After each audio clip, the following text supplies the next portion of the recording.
સાથે સ્ટુડિયોમાં જોડાયા છે જ્યોતિષાચાર્ય મુકુંદભાઈ પંડ્યા. મુકુંદભાઈ, હવે મેષ અને વૃષભ રાશિના જાતકોનો આજનો દિવસ કેવો રહેવાનો છે?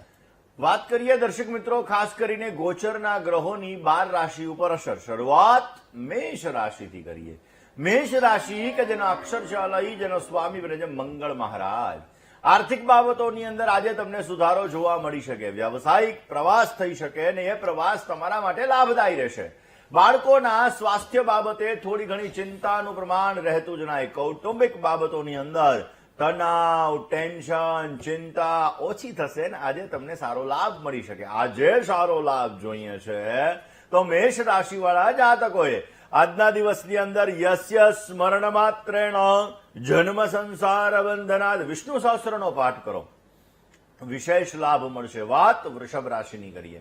વૃષભના અક્ષર છે બવુ, જેનો સ્વામી બને છે શુક્ર મહારાજ.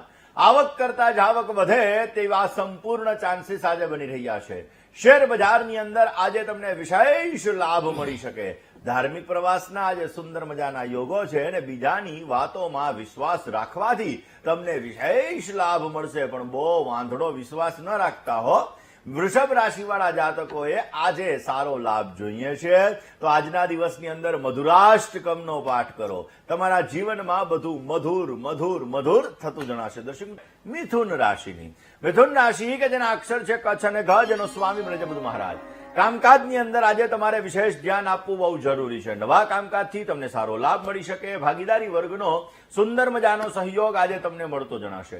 કામકાજની અંદર આજે તમને રાહતનો અનુભવ થતો જણાય. મિથુન રાશિવાળા જાતકોએ આજના દિવસની અંદર બની શકે તો ભગવાન કૃષ્ણની આરાધના કરો, વિશેષ લાભ મળશે. વાત કર્ક રાશિની કરીએ.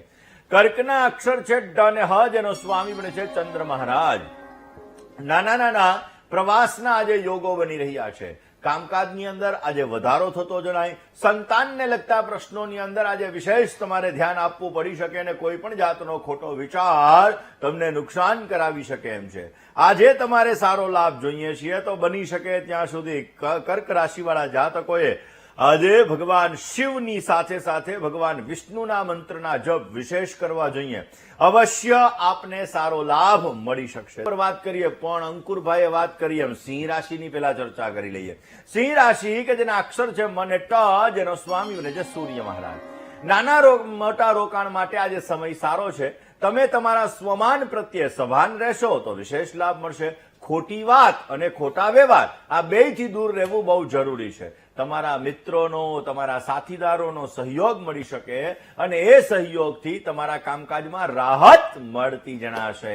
આજે તમારે સારો લાભ જોઈએ છે તો સિંહ રાશિવાળા જાતકોએ આજના દિવસની અંદર અચ્યુતમ કેશવમ રામ નારાયણમ આ ખાસ કરીને અચ્યુતાષ્ટકમનો પાઠ કરો, વિશેષ લાભ મળશે. વાત કરીએ કન્યા રાશિની. કન્યા રાશિ કે જેના અક્ષર છે પઠ અને હણ, જેનો સ્વામી બને છે બુધ મહારાજ. આજના દિવસની અંદર વ્યવસાયમાં વિશેષ લાભ મળતો જણાય. મોટા રોકાણમાં ધીરજથી કામ લેવું પડે. જીવન સાથી સાથે તમે સમય વધારે પસાર કરી શકો અને આજે તીખા ભોજનથી દૂર રહેવું તમારે બહુ જરૂરી છે. કન્યા રાશિવાળા જાતકોએ આજના દિવસની અંદર વિશેષ લાભ મળી શકે એ માટે બની શકે તો આજના દિવસમાં ભગવાન વિષ્ણુને તુલસીના પાન અર્પણ કરજો, વિશેષ ફાયદો મળતો જણાશે. જય ગણેશ. હવે તુલા, વૃશ્ચિક અને ધન રાશિના જાતકોનો આજનો દિવસ કેવો રહેવાનો છે? વાત કરીએ દર્શક મિત્રો તુલા રાશિની. તુલા રાશિ કે જેના અક્ષર છે ર અને ત, જેનો સ્વામી બને છે શુક્ર મહારાજ. તુલા રાશિવાળા જાતકો માટે આજે કાર્યશક્તિની અંદર વધારો થતો જણાશે. ભાગીદારીવાળા કામકાજની અંદર આજે તમને વિશેષ લાભ મળતો જણાય અને કોઈ પણ જાતના પ્રવાસથી આજે તમારે દૂર રહેવું બહુ જરૂરી છે. નોકરિયાત વર્ગને નવી નવી ઓફર મળી શકે. આજે સારો લાભ જોઈએ છીએ તો આજના દિવસની અંદર ભગવાન વિષ્ણુના 108 વખત નામ લઈ અને દિવસની શરૂઆત કરજો, વિશેષ ફાયદો રહેશે. હવે વાત કરીએ વૃશ્ચિક રાશિની. વૃશ્ચિક રાશિ કે જેના અક્ષર છે ન અને ય, જેનો સ્વામી બને છે મંગળ મહારાજ. વ્યવસાયને લગતા પ્રશ્નોનું આજે તમને નિરાકરણ મળી શકે. ભૌતિક સુખ સાધનોની અંદર આજે વધારો થતો જણાય ને આજના દિવસની અંદર સામાજિક જવાબદારીઓનું પ્રમાણ પણ વધતું જણાશે.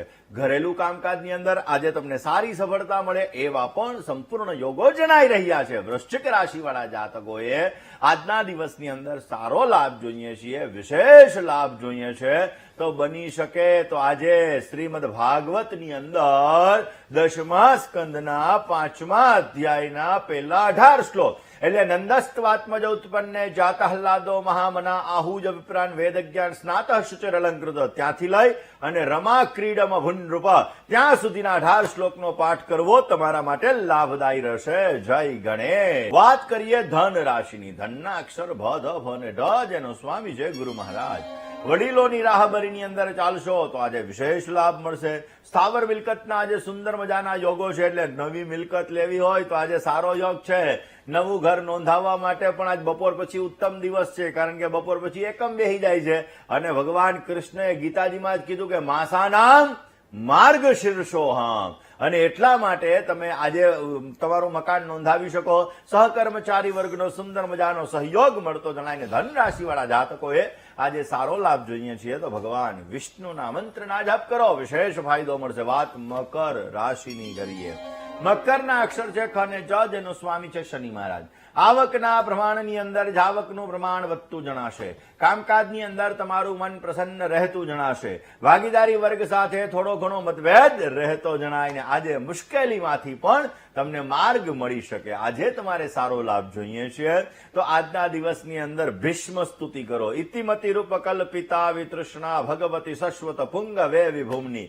આજે ભીષ્મ સ્તુતિ કરવાથી તમને વિશેષ લાભ મળતો જણાશે. જય ગણેશ. વાત કરીએ 11મી રાશિ કુંભ રાશિની.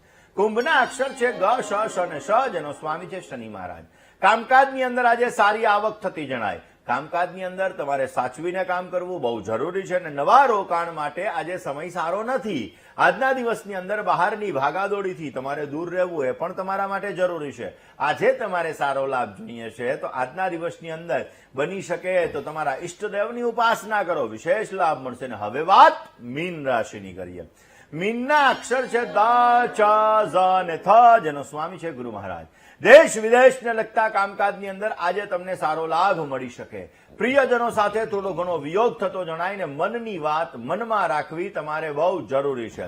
માલ મિલકતને લગતા પ્રશ્નોની અંદર પણ તમને થોડી ઘણી મુશ્કેલીનો સામનો કરવો પડી શકે એમ છે. મીન રાશિવાળા જાતકોએ જયતિ તે ધિકમ જન્મના વ્રજ ગોપી ગીતનો આજે પાઠ કરો, વિશેષ તમને લાભ મળી શકશે. જય જય ગણેશ.